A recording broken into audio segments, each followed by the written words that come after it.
안녕하세요. 오늘도 사연살롱을 찾아주셔서 감사합니다. 30대 여자입니다. 저는 그다지 긴 세월을 살진 않았지만 세상엔 정말 별로인 사람들이 많은 것 같아요. 당연히 지켜야 할 상식과 도리가 있음에도 자신의 이익에 눈이 먼 그런 사람들을 보면 그렇게 화가 날 수가 없죠. 저는 그런 사람들에게 심하게 대인 경험이 있어요. 바로 시댁 식구들인데요. 피 한 방울 섞이지 않은 시댁 식구들과 뭐 그렇게 잘 지낼 수 있겠냐마는 저의 경우는 하도 어이가 없고 또 시간이 흘러도 그 분노가 가시지 않는 것이 지금도 그때의 그 일들을 떠올리면 꼭 어제 일처럼 화가 치밀곤 해요. 그래도 언젠가는 제 안에 있는 폭풍도 잠잠해지길 바라는 마음이에요. 무엇보다 세월에 단련된 현명한 분들의 조언이 필요하네요. 그래서 이렇게 제 이야기를 써보려 합니다. 저는 평범한 가정에서 나고 자랐어요. 크게 내세울 건 없지만 그렇다고 남들보다 심하게 처지는 부분도 없는 그런 집이었죠. 지금도 어린 시절을 떠올리면 입가에 미소가 번질 만큼 저희 집은 웃음이 만발하는 화목한 집이었어요.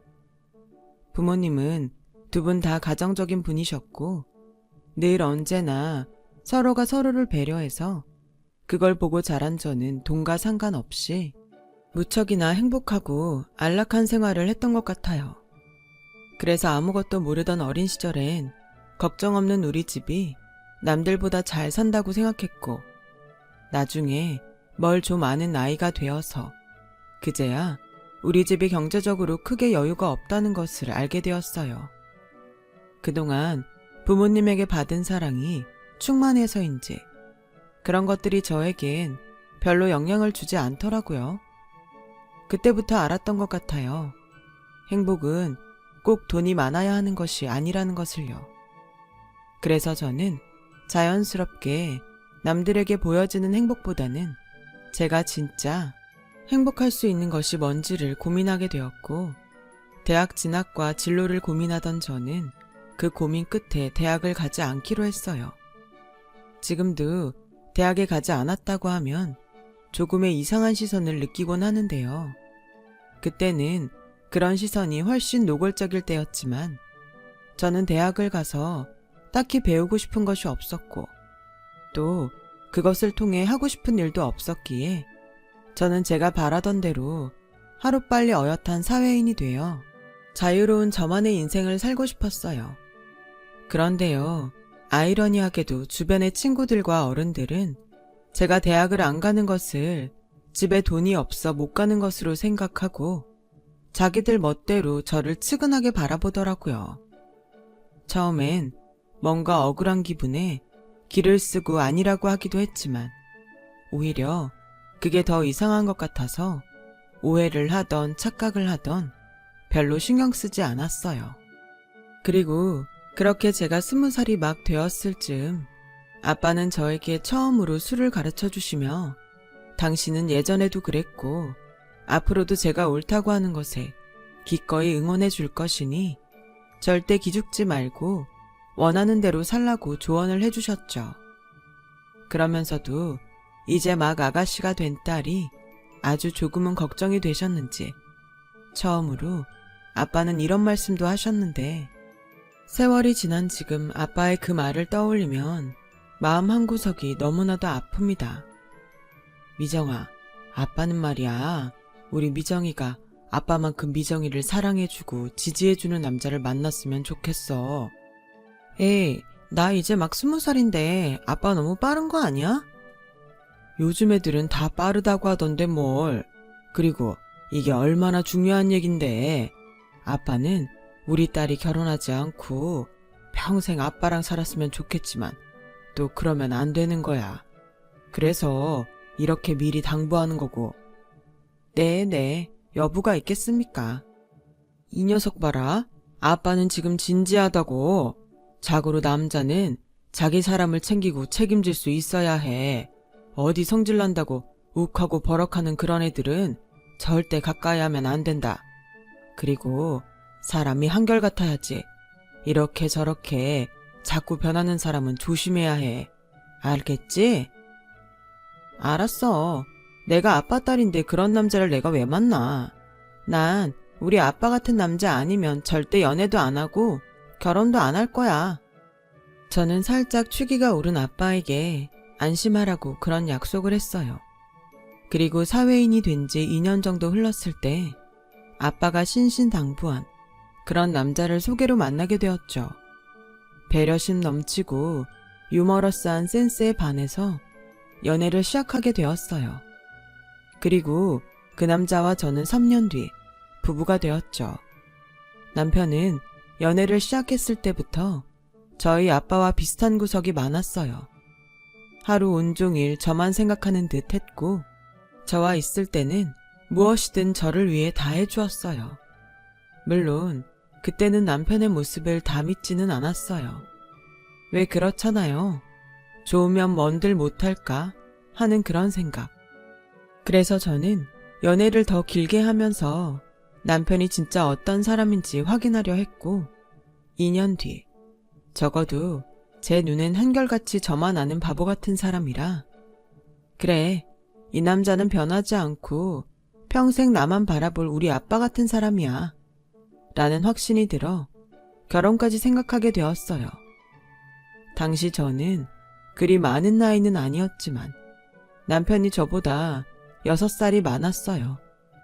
또 저는 이왕 결혼할 거라면 차라리 빨리 해서 우리 집처럼 화목한 가정을 이루고 싶다는 꿈이 있었어요. 그래서 연애를 하는 중 남편이 먼저 자기 집에 가서 인사를 드리면 어떻겠냐고 물었을 때 1초의 망설임도 없이 좋다고 했습니다.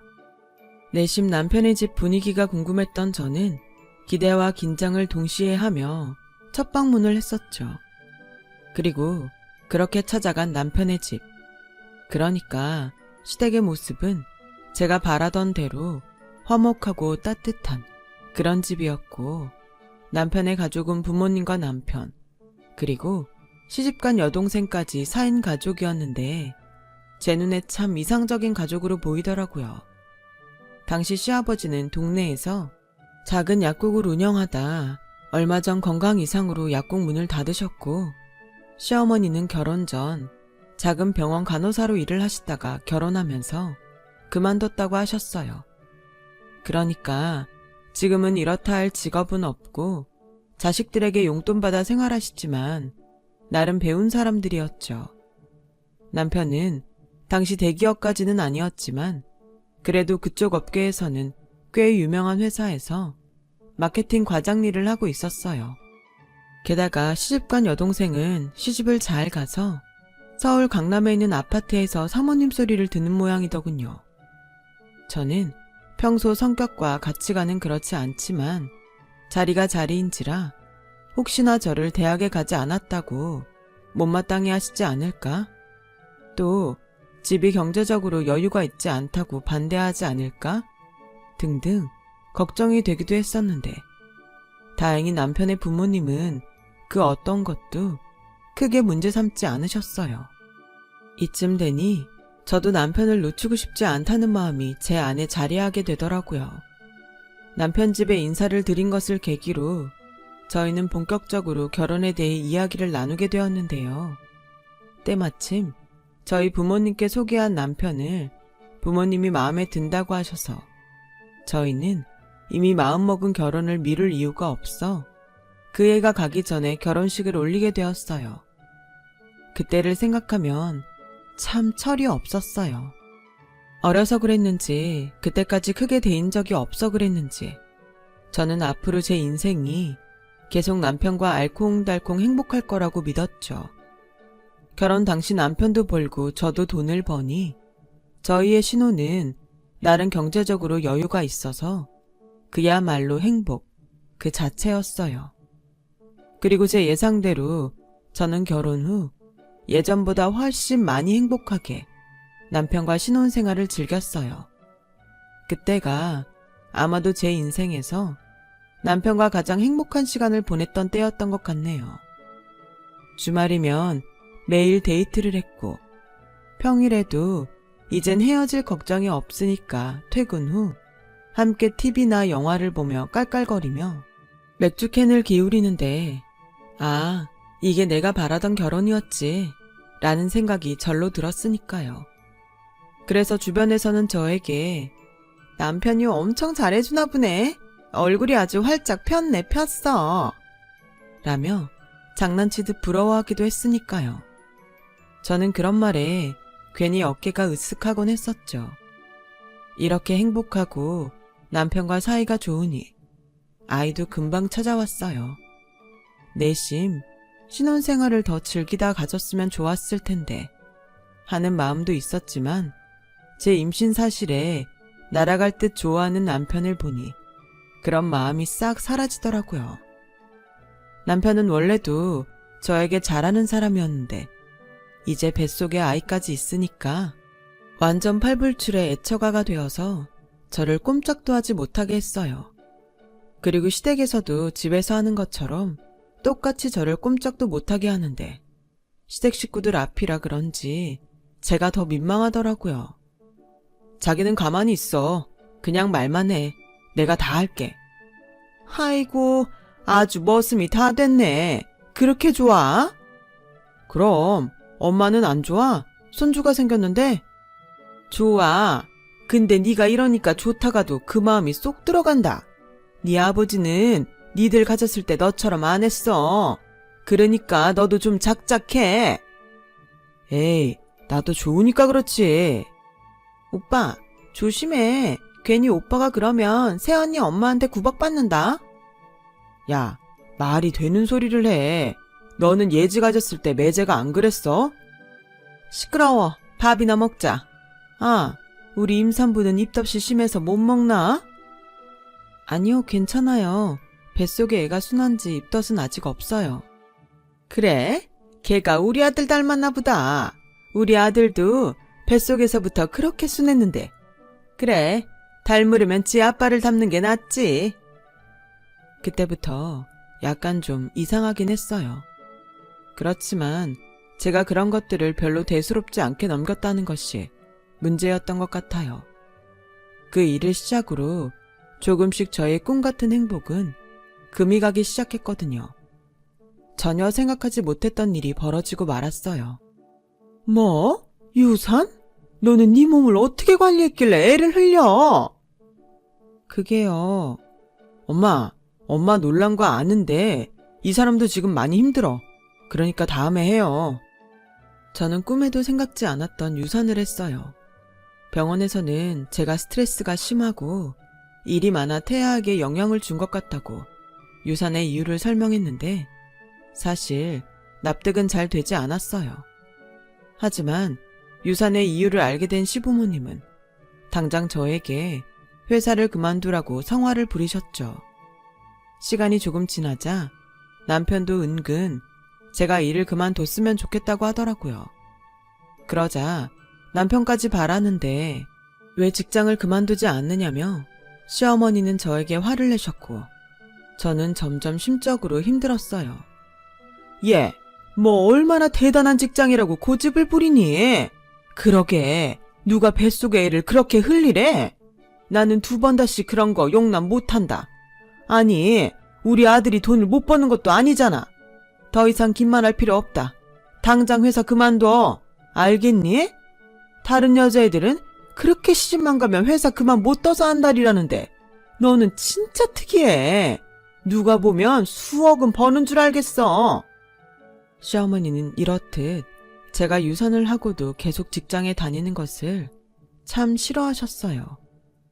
저 역시 유산의 원인이 제가 일을 하는 것이라면 식구들 말대로 제가 회사를 그만둬야 되는 것이 아닐까 고민이 많았는데 주변 선배와 동료들은 그런 고민을 하는 저에게 미정씨, 회사 절대 그만두지 마. 나중에 괜히 남편이랑 시댁 식구들한테 험한 꼴 당할 수 있어. 지금은 아닐 것 같아도 나중에 괜히 돈도 못 벌면서 자기네들 말 안 듣는다고 얼마나 고깝게 구는데. 그래서 나도 다시 회사 다니는 거잖아. 라고 말렸고 저는 이만저만 고민이 아니었죠. 하지만 왜 그때는 내 남편과 우리 시댁은 그럴 사람들이 아니라고 생각했는지 저는 저를 위해 조언을 해주는 회사 선배와 동료들의 말에도 불구하고 사직서를 제출했어요. 무엇보다 다시 아이를 갖는다면 그 아이만큼은 꼭 지키고 싶다는 생각에 저는 제 선택을 믿었어요. 그래서 저는 그 후에 집에서 살림을 하기 시작하게 되었어요. 그동안 맞벌이라 조금 소홀히 했던 살림이었는데 이것도 나름 보람있고 새로운 경험이라 그런지 나쁘지 않더라고요. 하지만 그건 지금 돌이켜보면 가장 멍청한 선택이었어요. 제가 직장을 그만두고 살림을 하기 시작하니 시어머니와 시누이는 걸핏하면 저를 부르거나 저희 집에 무작정 들이닥쳤고 말로는 우리 집 여자끼리 라며 목욕을 가자는 둥 뭘 만들어 먹자는 둥 하며 교묘하게 제게만 일을 시키더군요. 제가 바보도 아니고 점점 이게 아닌데 싶은 생각이 들었어요. 처음엔 제가 직장도 그만뒀고 이제사 저와 가까이 지내려 그러시나 하는 생각에 기꺼이 장단을 맞춰드렸지만 언젠가부터 밖에서 점심을 먹으면 시어머니와 시누이는 당연히 제가 계산을 하는 걸로 알았어요. 저도 사람이라 슬슬 기분이 나쁘기 시작했죠. 시어머니는 거기서 한술 더 떠서 저에게 일주일에 한두 번은 꼭 홈쇼핑에 나온 물건들을 주문해달라고 전화를 하셨는데요. 그것에 대한 값 역시 한 번을 주시지 않으셨어요. 처음엔 남도 아니고 가족인데 돈 가지고 째째하게 구는 것 같아 말을 하려다가도 참았는데 점점 고마워하기는커녕 뻔뻔하게도 그 태도에 저도 더는 못하겠더라고요. 그래서 혼자 어떻게 하면 자연스럽게 시어머니와 거리를 유지할 수 있을까 고민을 하는데 설상가상으로 회사 일로 바빠진 남편은 그런 고민을 하는 제 팔자가 늘어져 보였는지 예전과 다르게 점점 저를 막대하기 시작했어요. 그리고 그 남편의 마음이 조금씩 변하고 있다는 것을 몰랐던 저는 다음에 돌아오는 연휴에 여느 때처럼 여행을 다녀오자고 말을 했는데 남편의 대답은 저를 황당하게 했어요. 내가 자기처럼 한가한 줄 알아? 요즘 나 바쁘기도 하지만 머릿속에 회사 일로 정신이 하나도 없어.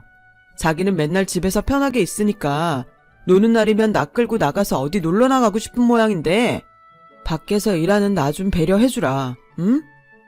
아니, 나보고 회사 그만두라고 성화 부릴 땐 언제고 인제 와서 그렇게 말해. 내가 뭘. 그리고 그건 당신이 유산하는 바람에 그렇게 된 거잖아. 다른 여자들은 회사 야근하면서도 애만 잘 낳던데 누가 그렇게 애를 유산을 하래. 저는 순식간에 망치로 머리를 한 대 얻어맞은 듯 멍했어요. 결혼하고 달라지는 남편이 많다는 소리를 듣기는 했지만 이게 제 일이 될 거라고는 생각도 못했거든요. 그제사 회사를 그만둔 것을 후회했어요. 자신만만하게 나는 아닐 거라고 장담했던 제 자신이 그렇게 한심하게 느껴질 수가 없었죠. 그래서 그 후로 임신은 다음 문제고 다시 재취업을 해야겠다고 생각했어요. 이대로는 결코 예전처럼 결혼 생활을 할 수 없을 것 같았거든요.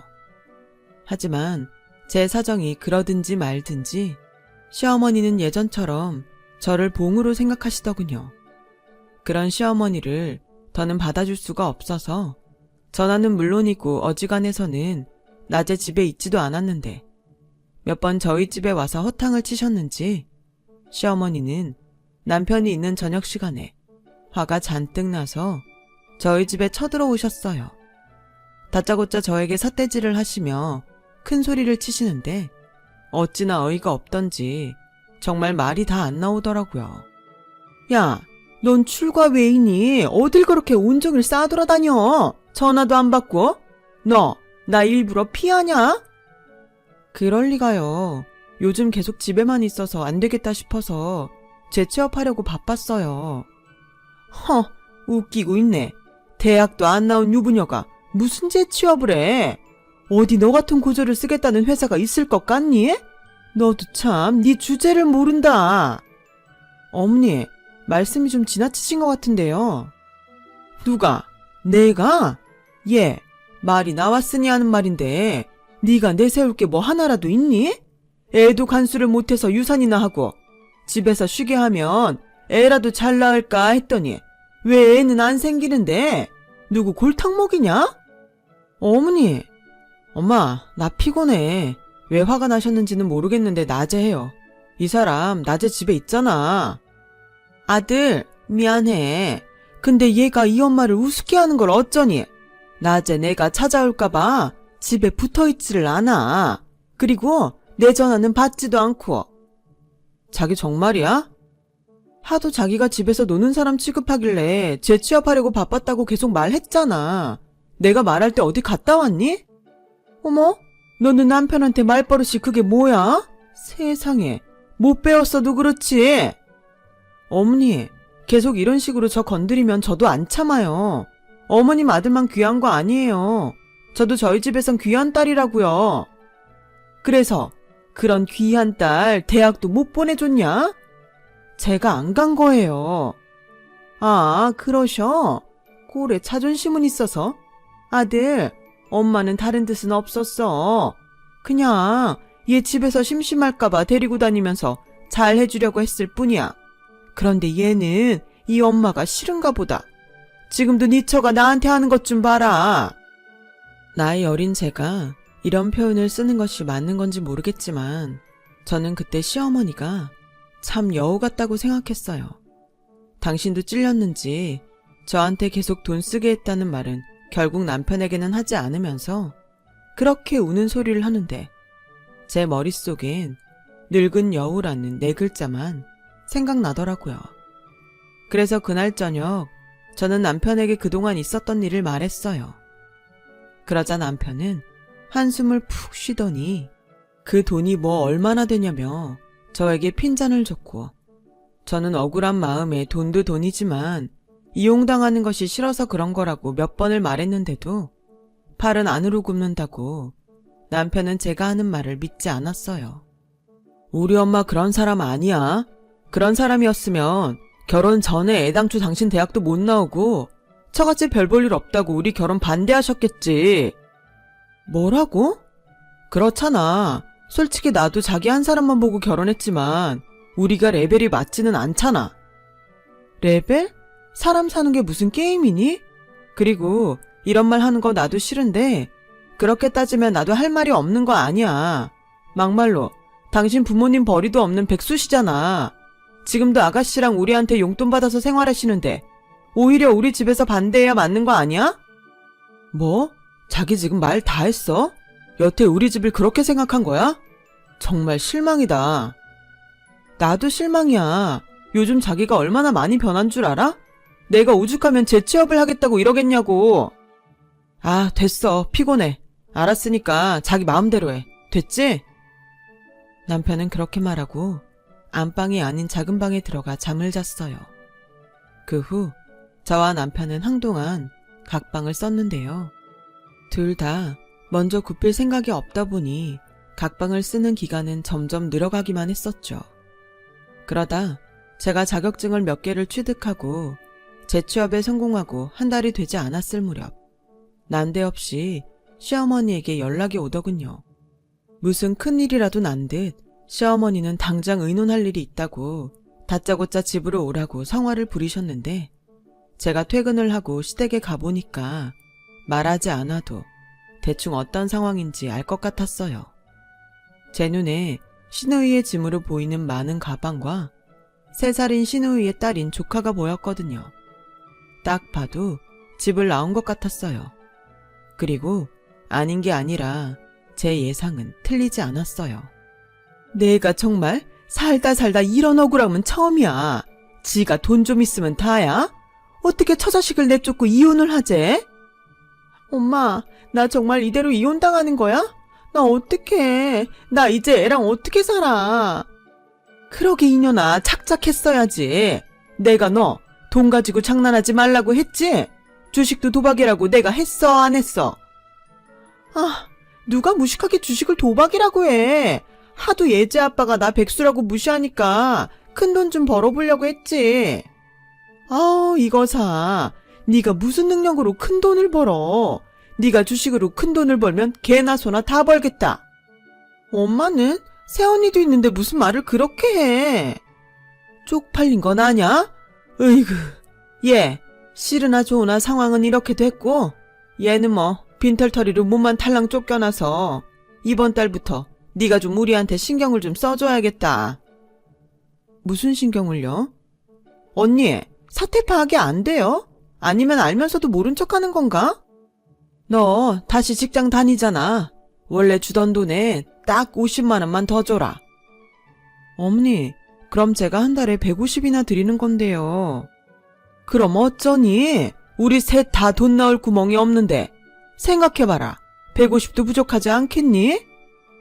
부족하면 벌어야죠. 아가씨 전처럼 다시 일하세요. 상황은 알겠는데 애도 있으면서 그렇게 가만히 있을 수는 없잖아요. 어머, 언니 지금 불난집에 부채질해요? 지금 이혼하게 생긴 저한테 돈을 벌라고요?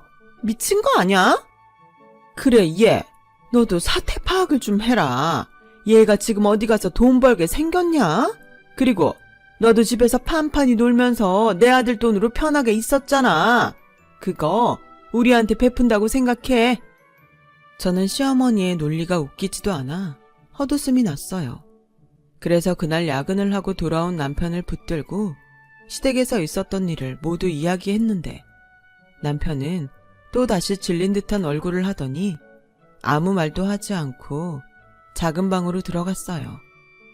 그래서 저도 자기 집 일이니까 자기가 알아서 하라고 했고 한동안은 시댁에서 걸어오는 전화를 모두 피했습니다.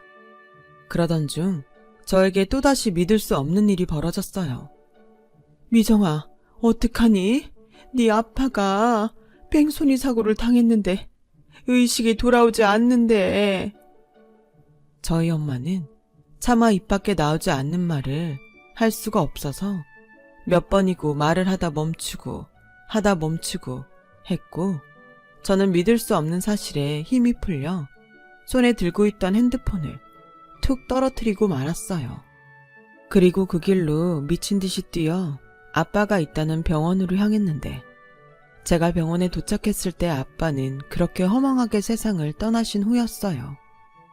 엄마는 오열하다 정신을 잃으셨고 저는 이러다 엄마까지 잘못되면 어쩌지 싶어 몸을 달달 떨며 아빠의 빈소에 앉아 있었는데 뭐가 어떻게 되어가는지 정말 하나도 모르겠더라고요. 그렇게 정신이 없는 가운데 그래도 남편이 있어 다행히 아빠의 장례를 무사히 치를 수 있었는데 아빠의 죽음으로 전혀 정신을 차릴 수 없었던 저와 엄마에게 남편은 아빠의 사망보험금과 피해보상금에 대한 이야기를 꺼냈어요. 장모님, 힘드시겠지만 장모님이 배우자시니 장모님이 하셔야 해요.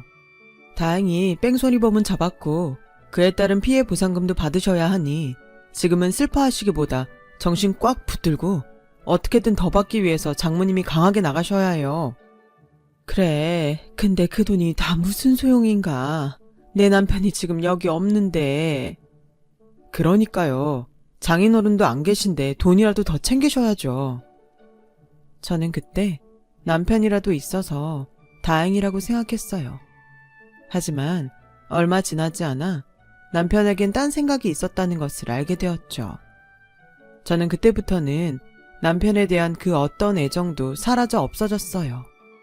글쎄 제 남편은 자기가 중간에서 합의금과 보험금 수령에 도움을 주면 저희 엄마가 다만 얼마라도 떼서 줄 거라고 이미 계산을 하고 있었더라고요.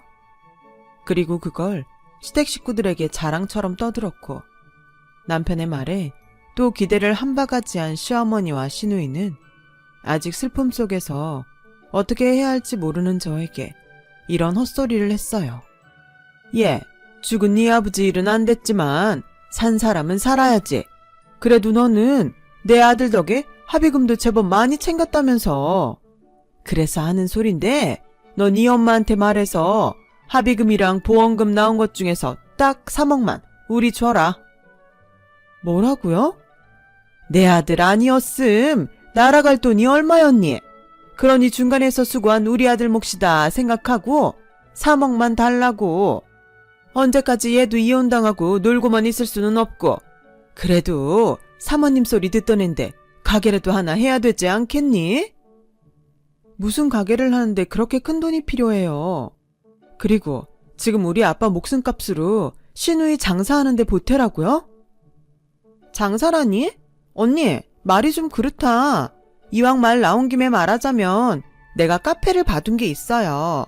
거기 목도 좋고 장사도 엄청 잘 되는데 주인이 이번에 내놓는다고 해서 그거 인수하려고 그래요.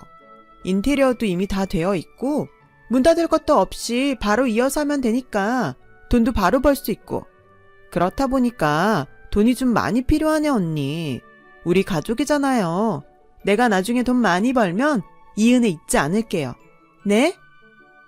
됐어요. 저희 엄마한테 그 소리 절대 못해요. 뭐? 너는 애가 참 그렇다. 그럼 중간에서 혼자 애쓴 내 아들은 뭐가 되니?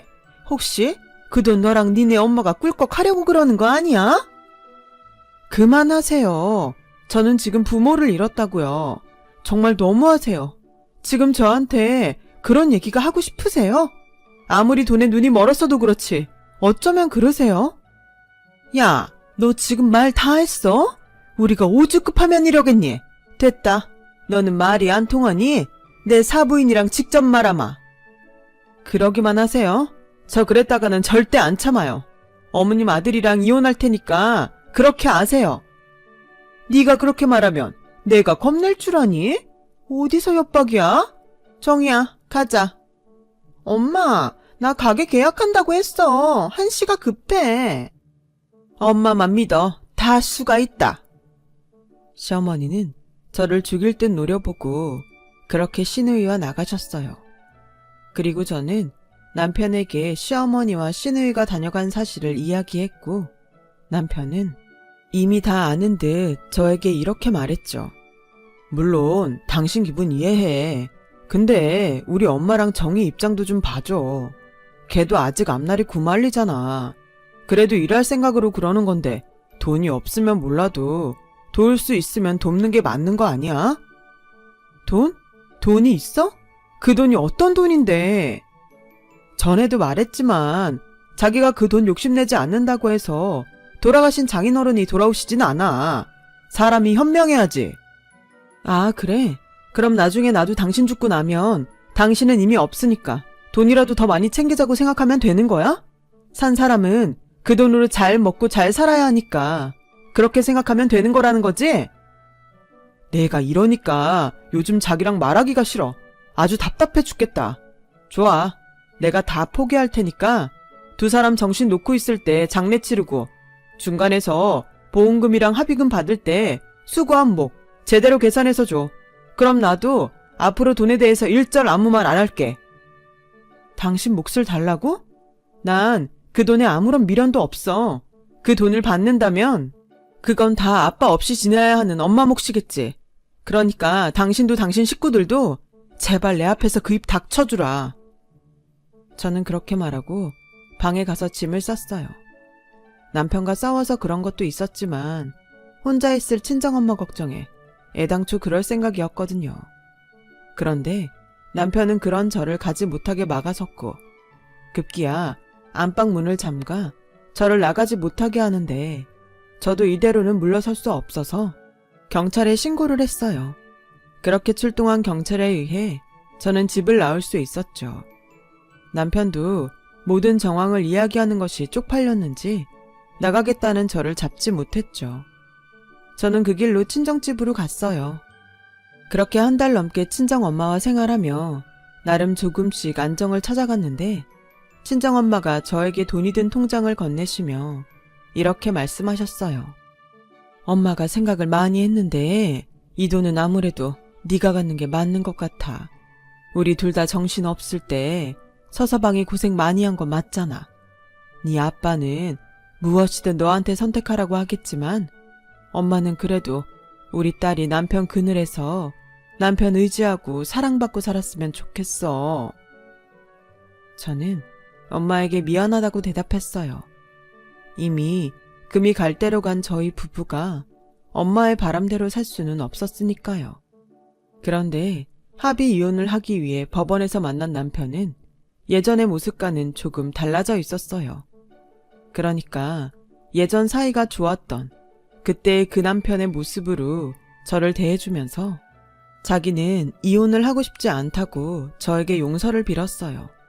그리고 더 이상 시어머니와 시누이에게는 더는 시달리지 않게 하겠다고 약속을 하는데 절대 흔들리지 않을 것 같았던 마음이 흔들리더군요.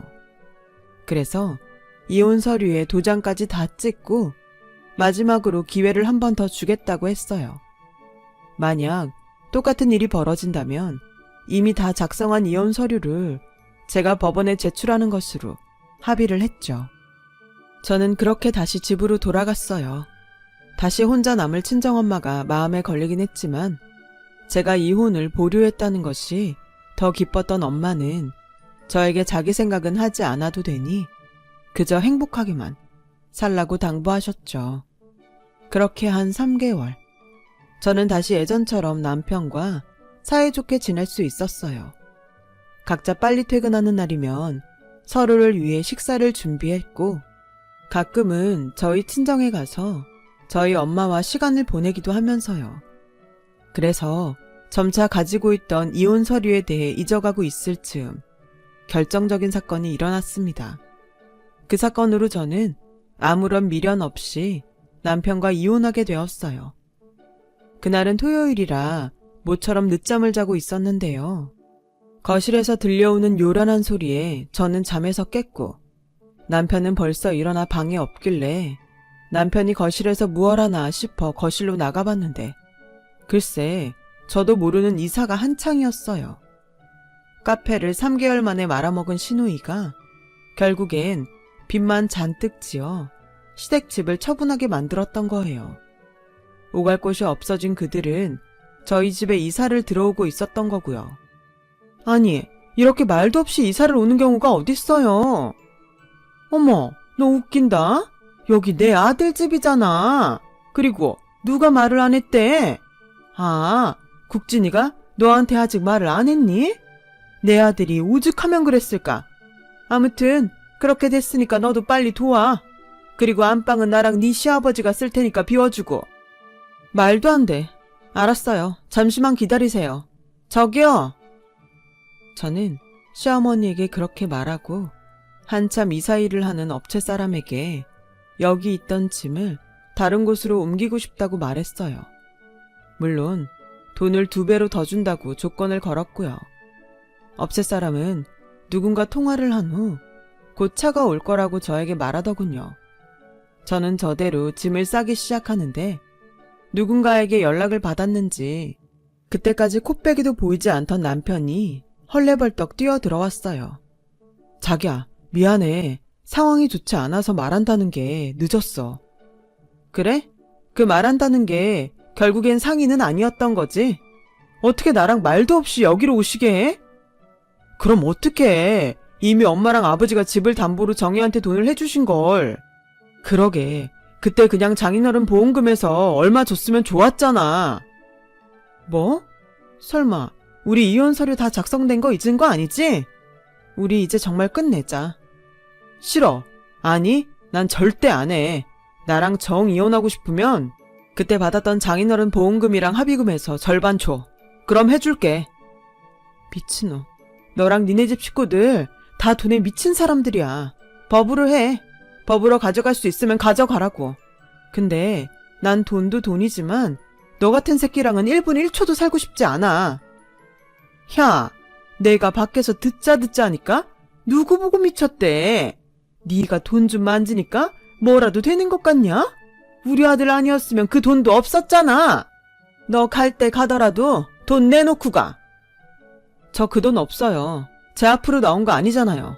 그러니까 법으로 그게 맞는다면 제대로 가져가세요.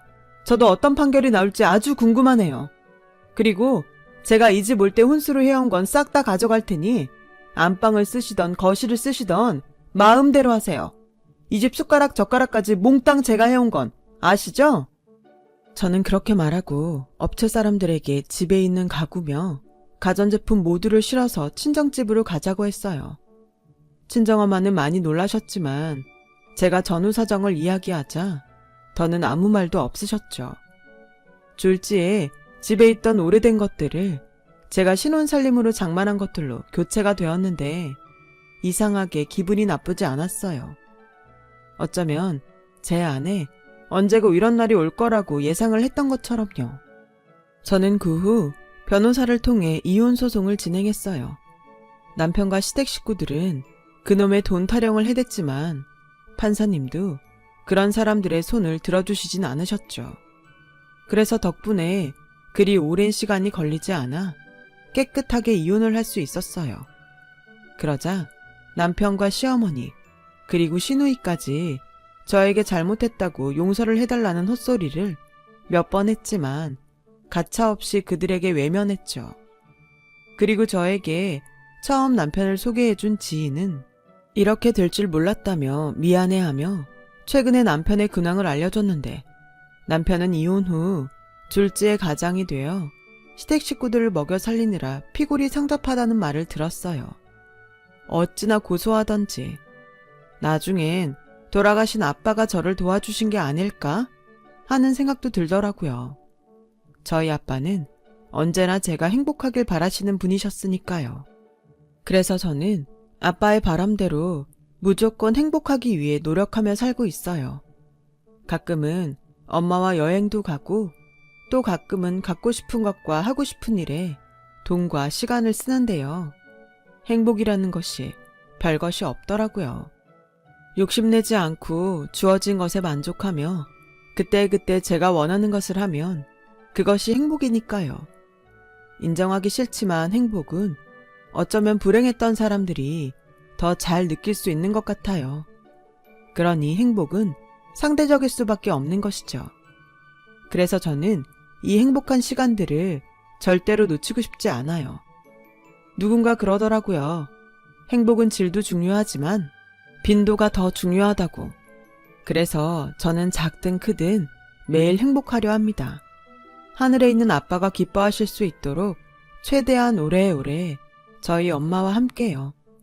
지금까지 제 이야기 들어주셔서 너무 감사합니다. 언제나 건강하시고 소중한 사람들과 행복한 시간을 보내시길 진심으로 바랄게요. 여러분, 사연 댓글에 응원과 현명한 조언 부탁드려요. 좋아요와 구독은 저에게 큰 힘이 됩니다. 오늘도 좋은 일 가득하세요.